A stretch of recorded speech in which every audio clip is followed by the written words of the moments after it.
McLean, pardon me.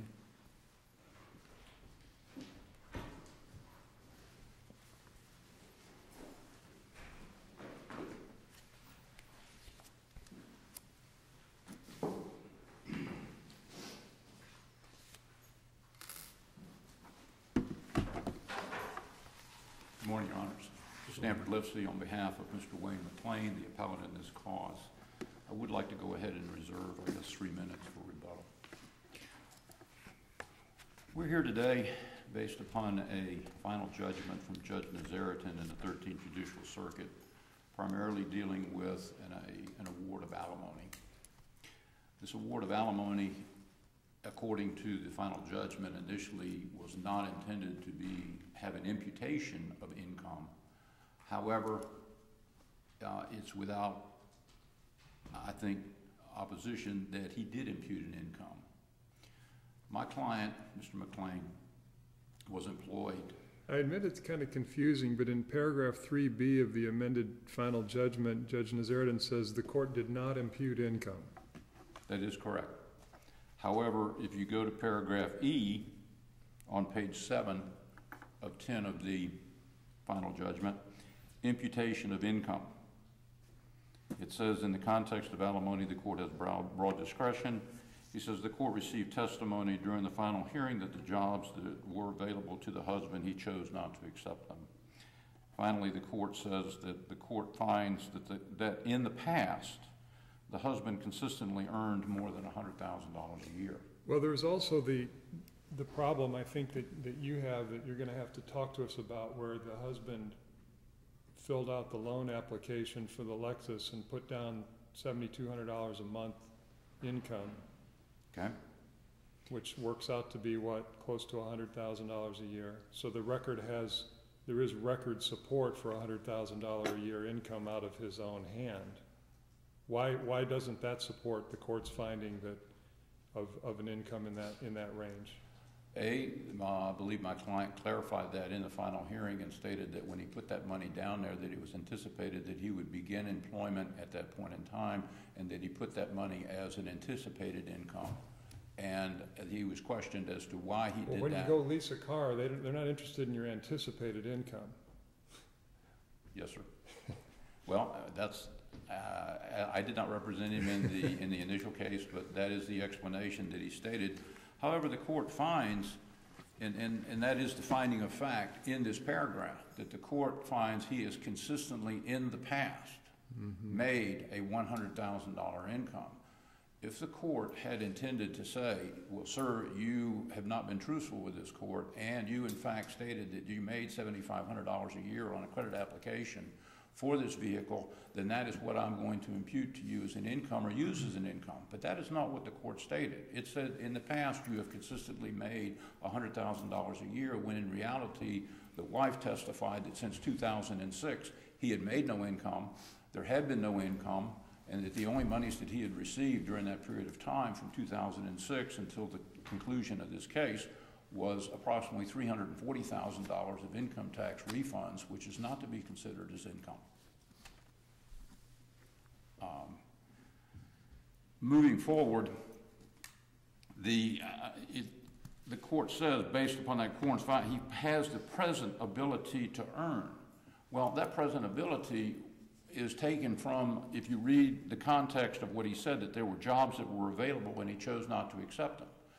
The only jobs that were testified to in this case were that of Mr. Vila and I believe Mr. Shanti, and neither one of them were able to identify any specific job. They were not able to identify any specific income that was available to him, nor that he had even been offered such a job.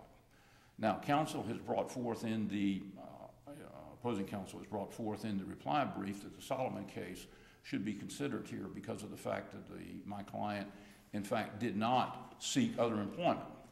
In the Solomon case, which again arises out of the 13th Judicial Circuit, the wife did not have an income and in fact stated, I'm not looking for any income, I'm not looking for a job, and I don't wish to seek a job.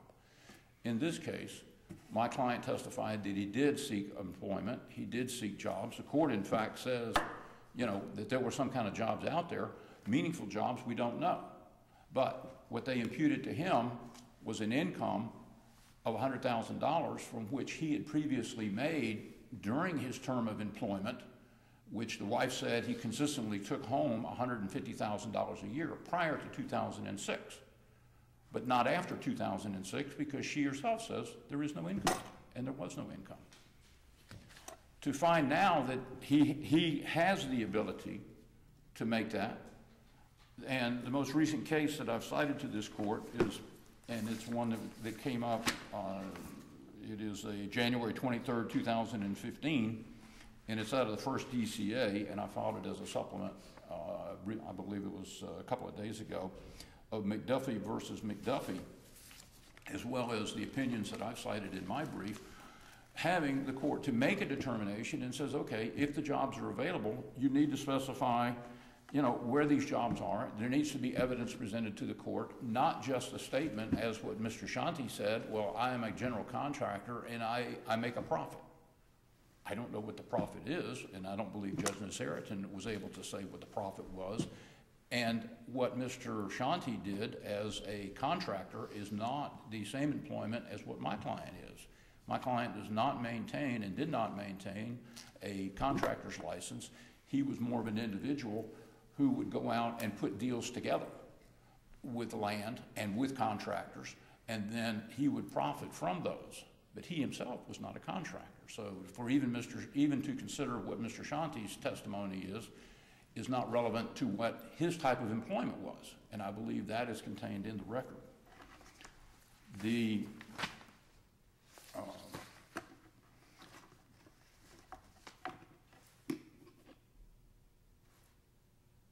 The issue of the award of support in this case, the court used a financial affidavit from the wife, and the affidavit is clearly, and as she has testified numerous times in the final hearing, that it was a guesstimate. It was not based upon any evidence. It was not based upon any information which was available to her.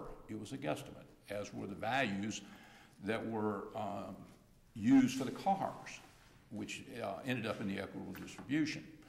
But the court found that what she anticipated her living expenses to be of $11,000 some odd dollars is what the court found for a need. And that need was what she anticipated that she wanted to spend. And it's inconsistent that even in that need, she has a $2,500 theoretical monthly bill with Discover Card. Well, it was proven that that Discover Card did not exist at the beginning of the case, and that is what the court used supposedly as the financials for the purposes of the equitable distribution, as well as the determination of need in these costs. But when she filed her financial affidavit, she used 3 columns. This is what possible, now, and this is what I think I'll need. Well, the court found that I think that this is what you need, but then a court awarded a $4,000 reward and said that my client had the ability to pay that. Well, again, the ability to pay is all speculative based upon the $100,000, not only in the alimony issue, but also in the child support issue. And then in the child support issue, again, it's unsubstantiated, which not only goes to the current payment, but also to the arrearages of the alimony and the child support.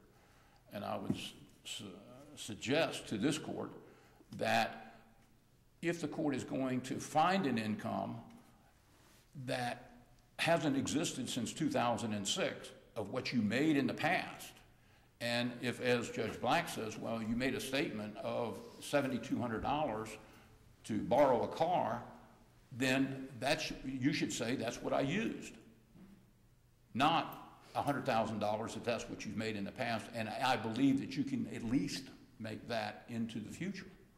That's unsubstantiated by any evidence whatsoever. Dealing with the equitable distribution, the court specifically stated that it was using the wife's financial affidavit for the purposes of the distribution. It's only a minor point, and it doesn't mean a lot, but there was a distribution payment that, based upon that $40,000 of how he came to the cars, he put one at 40, the other one at 20, when in reality the wife's financial affidavit doesn't come close to either one of those. And some of the dollar figures that were used in the equitable distribution were figures based upon hearsay, which came from her father, as to what paintings were worth of $20,000. this is unsubstantiated evidence. I mean, the court has a lot of leeway, but you still, if you're going to make a decision, you have to make a decision based upon what is reasonable evidence, not speculation, not hearsay that just comes in and says nobody objected to it, because that's all it was. It was hearsay.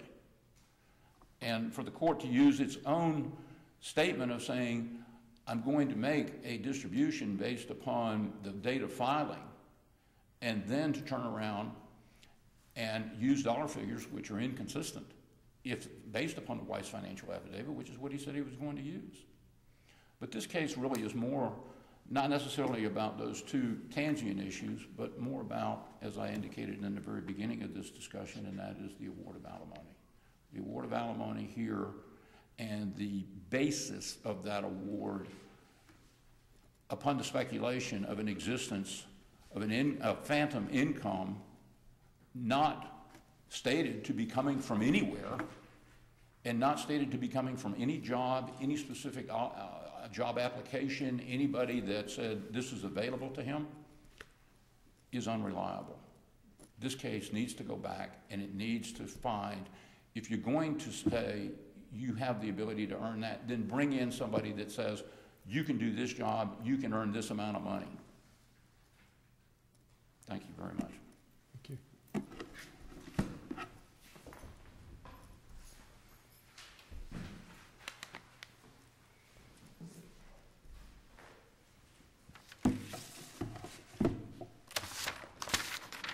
Morning, Mark Baseman on behalf of the appellee, Elizabeth McLean.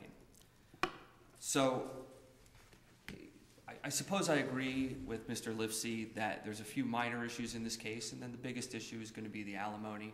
I'm going to address them in the opposite order and take care of some of those minor issues first. I don't plan on being up here very long, so feel free to interrupt with questions. First off, with regard to equitable distribution, the valuations, the case law is very clear that there's a fairly low bar for valuing these incidental assets. Any party who owns the assets can testify as to what she believes the value of those assets are. And the values in question in the briefs, the items in question anyway, my client testified that she had knowledge of those, and furthermore, she testified that the values that she came up with were not based on purchase price or anything like that. They were based on what she thought she could sell those items for today if necessary. I submit that under the law, that is enough to qualify as competent substantial evidence. There was no counter evidence presented at trial. There was, if any, barely any cross-examination on these issues. And, you know, there's alternate case law that says, you know, the trial judge has to go with what was presented. So even if Mr. Livesey's could argue that that was bad evidence or not great evidence, it was all there was to go on. It qualifies as competent substantial evidence, and there's no error there. Regarding child support, I think Mr. Livesey misspoke. There is no current child support payment. The child reached the age of majority during the pendency of the case. The judge on rehearing adjusted the award, as I recall. Correct. I think and it was only a 7-month award for $4,500 or thereabouts. Something like that. It's fairly de minimis. So there is a child support arrearage and an alimony arrearage in the final judgment, and they are brought up in Mr. Livesey's briefs. I would submit that at the very least, Mr. McLean received somewhere in the neighborhood of $340,000 worth of tax refunds during those years. Nobody is asking that he be imputed that income for all time going forward, but at trial, we asked the trial judge to treat that as income during that period, not to treat it as an asset for equitable distribution. There was no objection to that. It's clear that that's what the judge did. I say this only to point out that clearly, Mr. McLean had a substantial income available to him during this case. He paid zero support whatsoever. The trial court established an arrearage based on less than that amount of income. The trial judge did a retroactive alimony award that was less than what he did at the final hearing. So again, I would submit there is clearly no abuse of discretion on that issue. moving up to wife's need under her financial affidavit. I think to a certain extent, Mr. Lipsey's correct. Some of these values are estimates of what she needed going forward. I do want to be clear, though. That affidavit set forth several different scenarios. First, it said, here's what I need to live a lifestyle equivalent to what I had during the marriage. And that's the standard for alimony. And that number was a total of approximately $20,000 a month. Those were bills that she had paid. She knew what it cost. She knew the type of house they lived in. Those were, under all aspects of case law, that is competent, substantial evidence of what her need is. Now, she said, I'm not asking for everything. I know we both can't live this lifestyle going forward. What I'm going to do is compromise those expenses. And that's where she said, I'm going to ask for, and it wound up being in the neighborhood of $11,000 per month gross. So yes, there is some estimating there going forward, but it's about half of what she had been asking for to maintain the lifestyle during the marriage. I would submit that it is not an abuse of discretion for the judge to utilize that number. So moving to the main issue, the alimony, and more specifically, the finding that Mr. McLean earned or was capable of earning $100,000 a year. I would admit that this section of the final judgment is not the most artfully written piece of a final judgment that I have ever seen, but I do agree that what this judge was saying was Mr. McLean presently is earning this amount of money. And I believe that the case law, the Evans case, is the case that talks about putting something on a financial application. And if the trial court... Well, Evans just says that if the testimony in question, in that case it was the husband's as well, if it's discredited, then the judge can then look at what he has in the record that is competent and substantial, which is what... It's a 1983 case. It's basically the same situation that you're asserting. That's correct. In this case, you have Mr. McLean, who runs his own businesses. These businesses are alter egos. He has 5 or 6 of them at a time. They all have similar names. He uses them personally. He can't even recall which business he's using for various things when he's on the stand.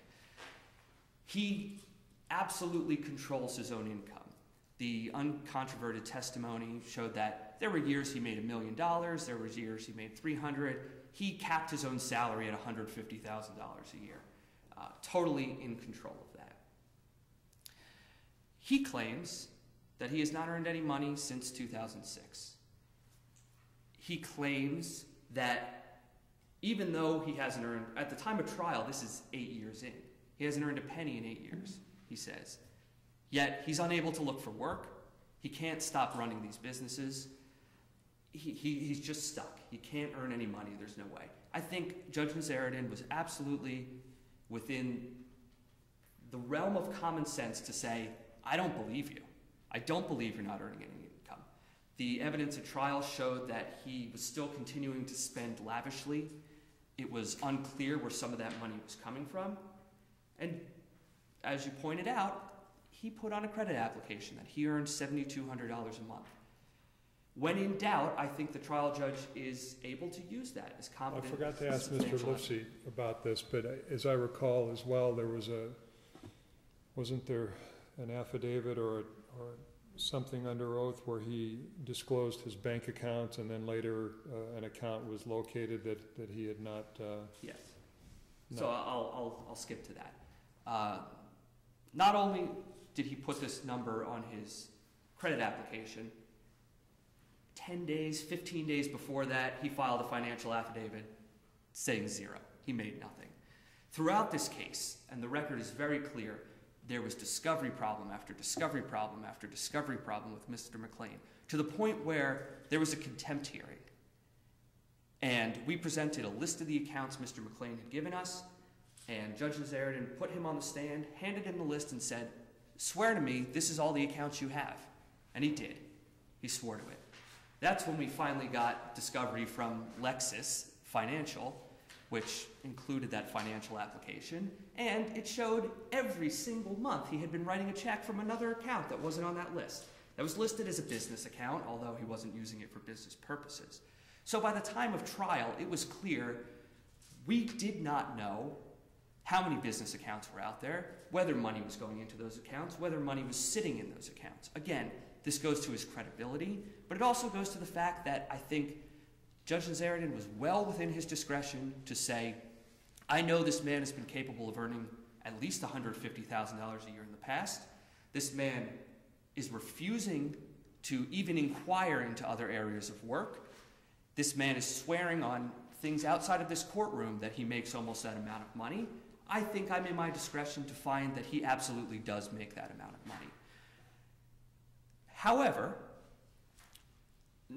Mr. Lifsey has also suggested that the judge imputed an income, that the judge, I'm sorry. Well, he talks about imputing, so tell me why we shouldn't at least send this case back and remand and say, hey, Judge Nazarian, were you talking about imputing? Were you talking about inferring? You know, this order's all over the board. Talk to me, clarify it. Why shouldn't we do that? And there certainly is a way to read that order consistently, which is just, he talks about imputing income, he talks about the law, he suggests he knows the rules, and he says, I'm not going to impute income. Mr. McLean presently can earn this amount of money. But I will say, even if you believe he was trying to impute income, I believe the record provides enough factual support for doing that. And Mr. Lifsey and I sort of disagree about the extent to which Solomon applies to this case. In Solomon, the wife said, I'm not going to work. And this court said, in that case, the burden is not on the proponent of imputation to show that there's a job out there. The court has a little more discretion to look at the party's earning history and earning abilities. This case is exactly like that. Mr. McLean is saying, oh yeah, I've earned a lot of money in the past, but right now, I can't look for work. Now, he testifies that he talked to 4 or 5 people about getting work over the course of the last 8 years, but I think it was fair for the judge to find that that was not real inquiry into work. He basically says, I will not look for a job. I cannot look for a job. I must stay employed by my corporations for some unclear reason for all time, apparently. So I think under Solomon, the court could find that he had a history of making substantial income, that he presently was simply saying, I'm not going to look for any more work. And the burden needed to be on him to prove that there was nothing out there that rose to this level. Again, I submit to the court that what Judge Nazarian did was infer income, but I believe that the record is very clear that there is enough substantial, competent evidence to justify an imputation of income. Again, I can't look at that final judgment and say that it's a picture of clarity on this issue, but the record is well developed, it's clear. The fact that this final judgment is not perfectly written, I just don't think is a fair reason to send these people back to square one. This case has been going on forever. I think the law supports what Judge Nazarian did, and I would ask that you affirm the judgment. Thanks. Thank you.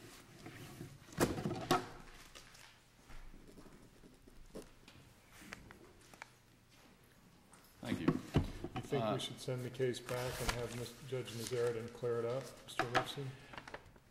Your Honor, a lot of things need to be cleared up, to be honest with you. I mean, if as you say, he's not going to impute an income, but yet, as counsel says, he's inferred an income, impute, infer, it's almost synonymous. I mean, if you're going to say there's $100,000 here coming from someplace, you need to identify at least where it's coming from. And if you're going to say that you're unemployed or underemployed and you're refusing employment, then at least that's something that you all can bite into and have put your teeth around. The issue that we have and the problem that we have here, and that is that was filed as an annex to the reply brief, and it was a specific ruling and a specific statement by Judge Nazarian in a contempt hearing for non-payment of alimony, and he said, Mr. McLean, you still have no income, you still have no employment, and of course he's still in the same business because that's all that he knows. Is the construction industry, and I believe, I don't need to say this, but you can take judicial notice, the construction industry has gone to pot since 2006, and it's still there, and it's not recovered. That's why we're having all these foreclosure cases. But Judge Nazaritan said in that hearing, he said, the reason I gave you the 4 lots on Trask is that, quote, well, I better not say quote because that's not going to be an exact statement, but to paraphrase, I gave you the 4 lots because that's your ability to earn income. That's how everybody gets paid. That's how the alimony gets paid. That's how the child support gets paid, and you're back in the construction business. So he acknowledges that that's where he's going. He acknowledges in that hearing that he's staying in the construction business, and that's where my client is and remains at this point in time. The bank account of which you questioned, I believe, and please correct me if I'm wrong, I believe that was an account that belonged to the children, and it was the children's account that was used for purposes of the building, and the building is in a business, but the children's account owns 50% of that, and that was considered a non-marital asset by the court. If there was corporate returns that were provided in this case, counsel says, well, he made $1 million a year, he's making, a great amount of money. Well, the corporate returns don't substantiate that. If they did substantiate it, then the court would have been able to go back and say that. But the wife, even in her own testimony, says there is no income since 2006, and the corporate returns and the only money that was coming in was the money that was the IRS refund. But that was not income, and they never asked that it be considered income per se. And I can quote you too in my brief, and counsel specifically even stated to the court that the tax refunds are there for purposes of a bad faith claim with regard to alimony, child support, and arrearages and waste of assets. The court never made a finding that those were income, that money was income. And nor did they ask that. They said it's a bad faith claim, which in essence is waste of the assets. Finally, and I won't belabor this, yes, the child support arrearage amounted to the $4,500 the court has made the order of payment, but again, the child support, as is everything else, is all conditioned and is based upon the imputation or the inferring of the income. And it's my client's opinion that this matter needs to be referred back to Judge Nazaritan for purposes of either clarification or a determination as to where this money is, where this money is coming from, and where he has the ability with which to pay it, as well as her needs, rather than just merely based on speculation. Thank you very much. Thank you, sir. Thank you both. Not only was the number of cases short, they went rather quickly. We'll be in recess. Thank you very much, and have a safe journey back. Thank you.